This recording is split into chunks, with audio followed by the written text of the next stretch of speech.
Hello दोस्तों आज की इस वीडियो में हम डिस्कस करेंगे कि क्या एक पत्नी अपने पति के अगेंस्ट रेप का केस फाइल कर सकती है। रेप का मतलब क्या होता है कि अगर कोई भी व्यक्ति किसी वुमेन के साथ जोर ज़बरदस्ती से सेक्सुअल इंटरकोर्स करे, वुमेन की कंसेंट के बिना, बिल के बिना, उसकी इच्छा के अगेंस्ट सेक्सुअल इंटरकोर्स करे तो ये रेप है। तो क्या अगर एक पति अपनी पत्नी के साथ सेक्सुअल इंटरकोर्स करता है जोर जबरदस्ती से, तो क्या वो पत्नी अपने पति के अगेंस्ट रेप का केस फाइल कर सकती है? तो मैं आपको बताना चाहूँगा जनरल लैंग्वेज में, साधारण भाषा में, एक पत्नी अपने पति के अगेंस्ट रेप का केस फाइल नहीं कर सकती कभी भी। इसका रीज़न ये है कि मैरिज इंस्टीट्यूशन को बचाने के लिए कोर्ट का मानना है कि हम एक पत्नी को अलाउ नहीं कर सकते कि वो अपने पति के अगेंस्ट रेप का चार्ज डाले, उनके मैरिज के रिश्ते को बचाने के लिए। अगर एक पति अपनी पत्नी के साथ जोर जबरदस्ती से भी सेक्सुअल इंटरकोर्स करता है तो ये रेप नहीं माना जाएगा। पत्नी रेप का केस फाइल नहीं कर सकती। तो वो क्या कर सकती है? सिंपल सी बात है, उसे अपने पति के साथ नहीं रहना है, वो खुश नहीं है, कोई कारण है, तो वो डाइवोर्स ले सकती है, डाइवोर्स लेके अलग रह सकती है। पर अगर उसका हस्बैंड और वो उसकी पत्नी है, वाइफ है, उसके साथ सेक्सुअल इंटरकोर्स करता है, फिर चाहे उसकी इच्छा के साथ कर रहा है या बिना इच्छा के कर रहा है, वो रेप नहीं माना जाएगा, पहली बात।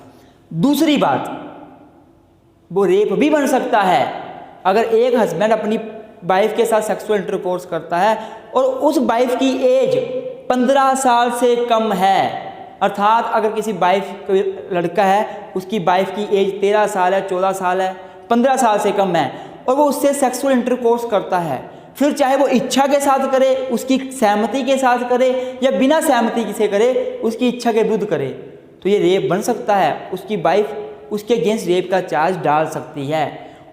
ये जो एज है 15 साल तक की एज, कि 15 साल से कम का जो व्यक्ति है, 15 साल से कम की जो लड़की है, उसके साथ उसका हस्बैंड अगर सेक्सुअल इंटरकोर्स करता है तो रेप माना जाएगा।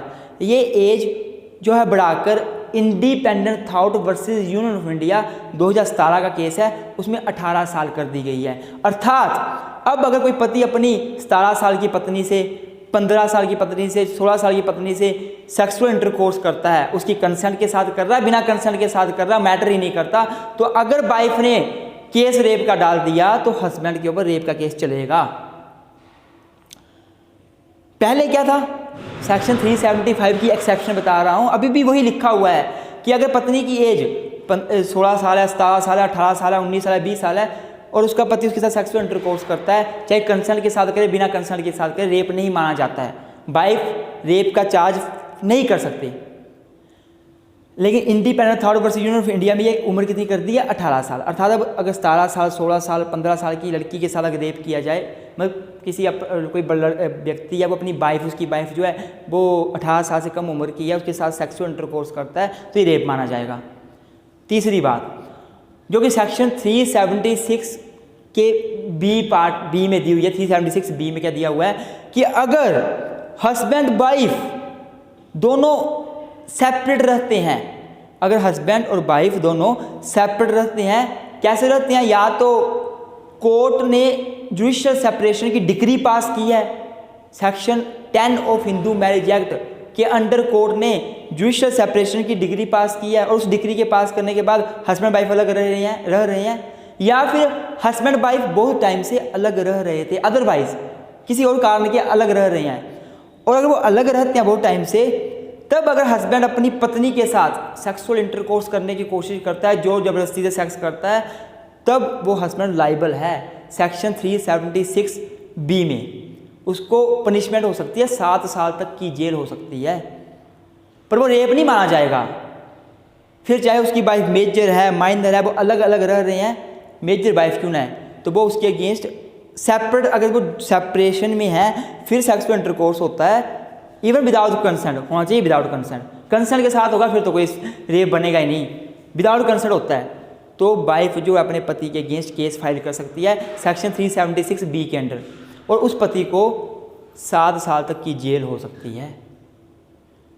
आई होप आपको मेरे द्वारा दी गई जानकारी समझ आई होगी। फिर भी आपके मन में कोई क्वेश्चन है, कोई क्वेरी है, प्लीज़ आप अपना क्वेश्चन पूछिए, कमेंट बॉक्स में कमेंट करिए, मैं उनका आंसर जरूर दूंगा। धन्यवाद। अगर वीडियो अच्छी लगी है तो लाइक जरूर करें, सब्सक्राइब करें चैनल को और साथ में सपोर्ट बनाएं अपनी। Thank you so much.